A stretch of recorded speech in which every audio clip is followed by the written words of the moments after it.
Professor Amjad नज़ीर नाजुक programme ज्ञान जाल लेकर हाजिर है।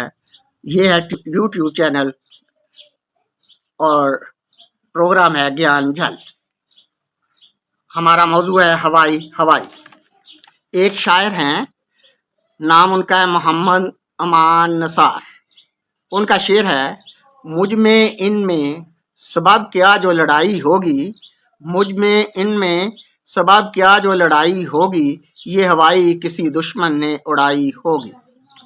क्या आप जानते हैं शुरली क्या चीज़ है? कोई तेज़ी से काम को निपटाए या ये आया और वो गया की कैफियत का अमली मुजाहरा करे, या तो कहा जाता है शुरली की तरह आया और चला गया, या शुरल करके आया, या फिर कहा जाता है शुरल करके आया और शुरल करके चला गया। शुरल का लफ्ज़ तेज़ी की कैफियत को ज़ाहिर करता है। शुरली भी तेज़ी से फ़ज़ा में बुलंद होती है, इसे राकट भी कहते हैं। खलाई राकट इस शुरली के असूल पर बनाए जाते हैं। असूल शुरली को अब राकट का असूल या न्यूटन का तीसरा कानून हरकत कहा जाता है, जिसकी तारीफ यूँ की जाती है, हर अमल का एक रद्द अमल होता है जो कैफियत में बराबर सम्मत में मुखालफ होता है। शुरली भी राकट या आतिशी राकट जो ब्याह शादी या खुशी के मौका पर छोड़ा जाता है, हवा में शुरल करके चला जाता है। यही वो शुरली है जो उर्दू में हवाई के नाम से जानी जाती है। आतिशबाजी की ये किस्म बारूद भरे पटाखों के साथ फ़ज़ा में छोड़ी जाती है। अपनी इंतहाई बुलंदी पर पहुँच कर पटाख धमाके करती है, जैसे हवाई फायरिंग हो रही हो। हवाई या पटाखे जो शुरली के ज़रिए छोड़े जाते हैं, इनसे इज्तनाब करना चाहिए। शुरली के बनाने का तरीका बड़ा आसान है। छोटी सी लड़की जैसे सिलाई मशीन के धागे के लिए होती है, लीजिए, इसमें आतिशगीर मादा भरिए। निचले सिरे पर आग लगाने के लिए धागा या फीता होना चाहिए। ऊपर वाला हिस्सा नलकी की तरह सख्ती से बंद कर देना चाहिए।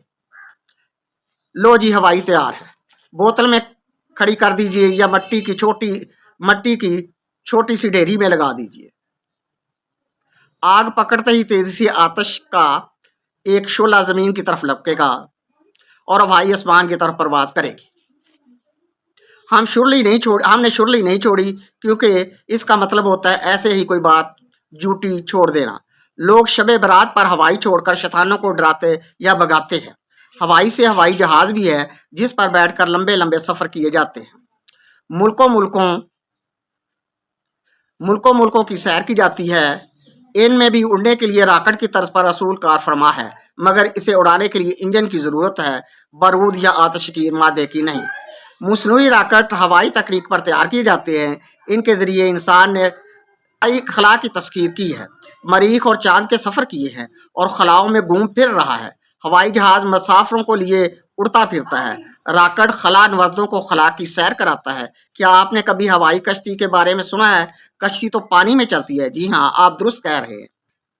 हवाई कश्ती हवा में उड़ती है और पानी में भी चलती है, यानी ये कश्ती भी है, हवाई जहाज भी है। इससे उड़ने या ज़मीन पर उतरने के लिए हवाई अड्डे या हवाई मुस्तकर की ज़रूरत नहीं होती।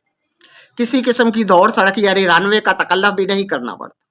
हवाई कश्ती किसी दरिया, झील, तालाब और समंदर यानी किसी आबगाह से उड़ान शुरू करके किसी दूसरे पानी के ज़ख़ीरे तक उड़ती है और जहां पानी की सूलो तो बतौर कश्ती अपना सफ़र जारी रखती है। जहां आबी रास्ता या आबगाह ख़त्म हो जाए, अगले पानी के ज़ख़ीरे तक उड़कर जाती है। कभी हवाई कश्ती का दौरा रहा है, लेकिन अब हवाई अड्डे बनने की वजह से इसका आम इस्तेमाल ख़त्म हो गया। एयरपोर्ट्स की तामीर ने हवाई कश्ती की अहमियत को धंधला दिया है। क्या आपको मालूम है हवाई मखलूक क्या होती है?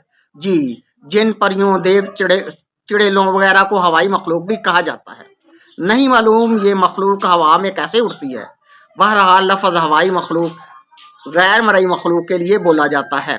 किसी की आमदनी कम होती है, किसी की ज़्यादा। अचानक मिलने वाली आमदनी को हवाई आमदनी कहा जाता है। ये लफ्ज़ रिश्वत या नाजायज़ आमदनी के लिए भी बोला जाता है।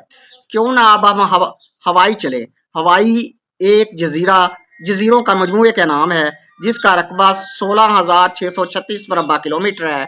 हवाई रियासत मुत्तहिदा अमेरिका के ज़ेर इंतज़ाम है। दरअसल हवाई 8 जजीरों का मजमूआ है जो शमाली बहरुल कहल में वाक़ है। आसानी से मुयस्सर आने वाली रोज़ी को भी हवाई कहते हैं। ان جزائر کی سرکاری زبانیں دو ہیں، ہوائی اور انگریزی۔ یہ جزائر مرجان کی چٹانوں پر بنے ہیں۔ ہوائی کی موجودہ آبادی 2 سے 3 لاکھ افراد کے درمیان ہے۔ ہوائی کے جزائر اپنے آتش فشاں پہاڑوں کی وجہ سے بھی جانے جاتے ہیں۔ ہوائی چپل یعنی فلپ فلیپ تنی دار جوتوں کو کہتے ہیں۔ اس کا کھانا اچھا شگون نہیں۔ جوتے کھانا محاورہ ہے، بے عزت ہو جانا۔ کھانے کا تعلق چپلی کباب سے، ہوائی چپل سے نہیں۔ ہمارے یہاں ہوائی فوج کو فضائیہ کہا جاتا ہے، اس لیے کہ اس کا دائرہ عمل ہوا اور فضا ہے۔ بھارت میں ہوائی فوج کو وایو سینا کہتے ہیں، اور پنجابی یا گورمکھی میں ہوا کا ہی دوسرا نام ہے واہ۔ مثلا میں آواں گی ہوا بن کے، بوہے باریاں بوہے باریاں۔ اتنا کچھ سن کے آپ کو کیا ہوا؟ ہم نے آپ کو کچھ نہیں کہا، البتہ حبیب جالب نے کہا تھا، ہم اسیروں کی جو کہتے ہو رہائی ہوگی، ہم اسیروں کی جو کہتے ہو رہائی ہوگی، یہ ہوائی کسی دشمن نے اڑائی ہوگی۔ ہم غریبوں کا امیروں پہ ابھی تکیہ ہے، ہم غریبوں کی ابھی اور بھی پٹائی ہوگی۔ پٹائی سے بچنے کا ایک ہی طریقہ ہے، ہوائی کلے تعمیر نہ کریں، ہوا میں باتیں نہ کریں، کسی کی بھی ہوائیاں نہ اڑائیں، راکٹ بنائیں، چاند پہ جائیں۔